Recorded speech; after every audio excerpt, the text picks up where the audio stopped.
기나긴 겨울이 지나고 따스한 3월의 어느 봄날이었습니다. 멀리 동해바다에는 고기잡이 배들과 많은 배들이 평화롭게 오고 가고 있었습니다. 부모님들은 일터로 나갈 준비를 마치고 맛있는 아침을 준비하고 계셨습니다. 그리고 어린이들은 즐겁게 학교에 갈 준비를 하고 있었습니다. 갑자기 강력한 지진이 일본의 바다 깊은 곳에서 발생했습니다. 바닷속 바닥이 위아래로 움직이고 바닷물이 출렁였습니다. 일본에서는 집과 건물들의 벽과 바닥이 흔들리기 시작했습니다. 잠시 후 부산과 근처의 도시에서도 땅이 크게 흔들리기 시작했습니다. 강력한 지진이었습니다. 사람들은 어떻게 대처해야 하는지 알고 있었습니다. 바깥으로 뛰어나가지 않았습니다. 탁자나 책상 밑에 숨거나 문지방에 서서 떨어지는 물건에 다치지 않도록 몸을 보호했습니다. 지진은 강력한 지진파를 모든 방향으로 보냅니다. 이 힘으로 바다의 표면은 출렁거리고 거대한 파도가 만들어집니다.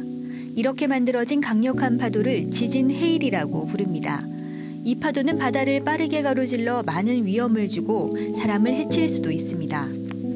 흔들림이 멈추었을 때 바닷가에 살고 있는 사람들은 청소를 하지 않았습니다. 재빠르게 집에서 뛰어나와 바닷가에서 멀고 높은 곳으로 대피했습니다. 큰 지진으로 인해 지진 해일이 일어날 수 있다는 것을 알았기 때문이었죠. 일본 기상청 지진센터는 지진 해일 경보를 발표했습니다. 소방서, 경찰서 그리고 각종 방송에서는 사람들에게 지진 해일이 다가오고 있다고 경고를 했습니다. 지진이 나고 약 10분이 지나서 일본 후쿠오카에 지진 해일이 도착했습니다. 처음 몇 개의 파도는 그리 크지 않았지만 그 다음에 도착한 파도는 매우 컸습니다. 이 파도는 거의 20분 동안 계속되었는데요. 마치 바다괴물 같은 파도가 집들과 건물을 부숴버리고 나무들과 전신주, 철로를 모두 망가뜨렸습니다. 그리고 자동차들과 기차들을 넘어뜨렸습니다. 지진 해일은 완전히 없어지기 전까지는 여전히 위험합니다. 지진 해일이 많은 피해를 일으켰지만 다행히 사람들은 죽지는 않았습니다.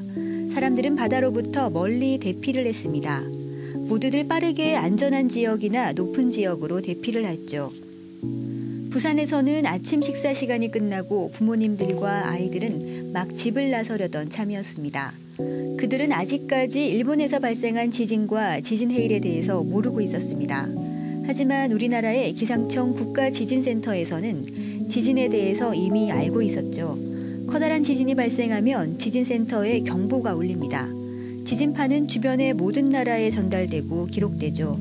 지진학자들은 이 지진파를 분석해서 지진이 얼마나 크고 또 어디에서 발생했는지를 알 수 있습니다. 국가지진센터는 1년 365일 24시간 내내 근무를 하면서 지진이나 지진 해일을 감시합니다. 그리고 우리나라 사람들에게 아주 빠르게 정보를 전달합니다. 일본에서 발생한 지진이 매우 크고 지진 해일이 발생해서 부산의 바닷가로 다가오고 있다는 것을 말이죠. 국가지진센터가 발표한 지진 해일 경보를 받고 국가안전센터는 지진 해일에 대한 준비를 합니다. 모든 라디오와 TV 방송들은 지진 해일에 대한 방송을 합니다. 이제 부산과 우리나라의 모든 사람들은 일본에서 발생한 지진과 지진 해일에 대해 알고 이 지진 해일이 동해를 지나 다가올 것을 알게 됩니다. 지진 해일 경보가 발생되는 동안 국가지진센터는 아시아와 전 세계의 과학자들과 지진 해일에 대해서 이야기합니다. 그들은 전화로 의견을 나누고 위성과 이메일 그리고 팩스를 이용해서 자료를 교환합니다. 해일의 높이가 높아졌는지 낮아졌는지, 해일의 높이가 얼마인지 서로에게 물어봅니다. 그리고 중국, 러시아, 대만 그리고 일본에도 도달했는지 서로에게 묻죠. 이제 국가지진센터는 동해를 지나 다가오는 지진 해일에 대해서 많은 정보를 알게 되었고 빨리 다른 사람들에게 알려줘야 합니다. 지진 해일은 동해를 가로지르는 커다란 파도를 만들어냅니다. 이렇게 만들어진 파도들이 여러 곳의 바닷가에 도달합니다. 파도는 200km 이상 떨어진 곳까지도 전달이 되죠. 지진 해일의 속도는 바다의 깊이에 따라 다르지만 매우 깊은 곳에서는 시속 약 800km로 비행기만큼이나 빠릅니다. 지진 해일은 깊은 바다 위에 떠있는 배에서는 느낄 수가 없습니다. 어부들이 라디오를 통해서 지진 해일이 일어났다는 소식을 들었어도 배 밑으로 지나가는 지진 해일을 느낄 수는 없습니다. 그리고 비행기에서도 볼 수가 없죠. 깊은 바다에서 지진 해일의 파도는 겨우 몇십 센티미터로 아주 작습니다. 육지에서 멀리 떨어지고 깊은 바다에서는 지진해일은 그다지 위험하지 않습니다. 하지만 지진해일이 육지를 향해 다가오면 아주 위험해집니다. 수심이 낮은 곳으로 오면서 파도는 느려지는데요. 수심이 약 10m 정도에서 지진해일은 시속 약 40km로 움직입니다. 느린 자동차의 속도 정도지만 여전히 사람보다는 빠르죠. 처음 도달한 파도가 해안가에 도달할 때 속도가 느려지더라도 이어서 다가오는 파도는 여전히 빠른 속도로 다가옵니다. 이 파도가 첫 번째 파도에 더해지고 뒤에 오는 파도가 또 더해지면서 파도의 크기가 아주 커다랗게 됩니다. 이제 지진해일은 위험해지게 됩니다. 깊은 바다에서 30cm 정도에 불과했던 파도가 해안가에 도착하면서 30m보다 커지게 되는 거죠. 국가지진센터는 지진해일이 동해의 어느 곳에 도착할지를 계산할 수 있습니다. 그리고 언제 지진해일이 도착하는지와 얼마나 큰 파도가 도착할지도 알려줄 수 있죠. 지진해일의 파도가 작을 수도 있고 거대할 수도 있습니다. 많은 피해를 줄 수도 있고 사람들의 목숨을 빼앗아 갈 수도 있습니다. 사람들은 이 사실을 알고 준비를 하고 있어야죠. 국가지진센터는 지진해일이 도착하는 시간을 경고해 줍니다. 사람들은 라디오와 TV를 켜고 새로운 뉴스에 귀를 기울이고 어떻게 대처해야 하는지를 알아야 합니다.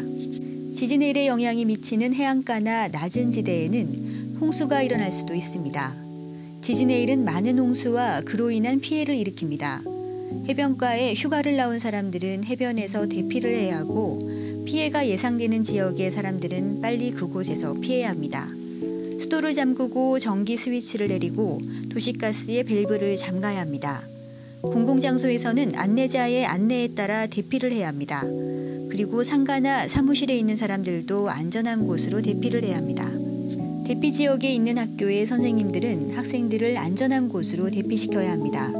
선생님들은 지진해일의 위험이 지나가고 부모님들이 학생들을 찾아올 때까지 학생들을 보호해야 합니다. 대피 지역에 있는 사람들은 안전한 곳이나 대피소로 대피해야 합니다. 누구든지 안전한 곳으로 대피한 후 모든 위험이 사라질 때까지 기다려야 하죠. 고층 빌딩이나 호텔과 같이 콘크리트와 철근으로 만들어진 건물들은 비교적 안전할 수 있습니다. 이곳에 있는 사람들은 다른 곳으로 대피하지 말고 2층 이상의 높은 층으로 몸을 피한 후에 위험이 지나가기를 기다려야 합니다. 어선들은 항구로 들어오면 안 됩니다. 안전해질 때까지 먼 바다 위에 떠 있는 것이 좋습니다. 만일 시간적인 여유가 있다면 배들은 수심이 400m 이상 되는 먼 바다로 가지고 나가면 지진해일로부터 안전할 수 있습니다. 모든 배들은 안전하다는 소식이 전해지기 전까지 먼 바다에 있는 것이 안전합니다. 지진해일은 1시간 30분 정도 후에 도착할 것입니다. 사이렌이 울려 사람들에게 경고를 하고 바닷가에 있던 모든 사람들이 대피를 했습니다. 지진해일의 파도가 바위와 나무 그리고 많은 건물들을 물에 잠기게 했습니다. 사람들이 뛰기도 하고 차를 타고 이동하기도 했습니다. 경찰들과 소방대원들은 바쁘게 사람들을 대피시키고 거리에는 차들로 넘쳐났습니다. 곧 첫 번째 지진해일의 파도가 도착할 것입니다. 경찰들은 모든 사람들이 대피를 했는지 바쁘게 돌아다니며 확인을 합니다. 모든 사람들이 안전한 곳으로 대피한 것을 확인한 후에 모든 도로를 차단하고 아무도 위험한 곳으로 가지 못하도록 막았습니다. 시간이 흐르자 이상한 일이 일어나는 곳이 생겼습니다. 어떤 곳은 바닷물이 천천히 높아졌고 또 어떤 곳은 바닷물이 빠져나가 넓은 백사장이 드러난 곳도 있었습니다. 이런 현상들은 이제 곧 지진해일이 닥쳐온다는 것을 알려주는 것이었죠. 첫 번째 지진해일 파도가 도달했습니다. 어떤 곳은 강력한 파도가 모든 것을 부숴버렸습니다. 또 어떤 곳은 많은 나무숲들이 파도를 가로막아서 피해를 줄였습니다. 하지만 위험이 사라진 것은 아니었죠. 그리고 항구같이 좁은 지역은 파도가 계속 밀어닥치고 빠져나가지 못해 많은 피해를 반복해서 주고 있었습니다. 사람들은 안전한 곳에서 가족, 친구들과 오랜 시간을 기다려야 했습니다. 사람들은 비상식량을 먹으며 라디오를 듣고 TV를 보면서 안전하다는 소식이 들릴 때까지 기다려야 했습니다. 지진해일이 작아지고 더 이상 위험하지 않을 때 국가지진센터에서는 지진해일 경보를 해제합니다. 모든 사람들이 안전하다는 소식을 듣기 전까지는 집이나 직장으로 돌아가서는 안 됩니다. 지진해일의 피해는 해안가를 따라 매우 크게 일어났습니다. 항구의 배들을 부수고 담장을 부수고 나무 뿌리를 건물 지붕에 올려놓았습니다. 사람들이 다치지 않은 것에 대해 모두 감사했습니다. 어떻게 대처하고 대피해야 하는지 알았기 때문이죠. 이제 집으로 돌아가 다시 일상으로 돌아갔습니다. 이와 같이 국가지진센터는 항상 지진과 지진의 일로부터 사람들을 보호하기 위해 노력하고 있고 앞으로도 그렇게 할 것입니다.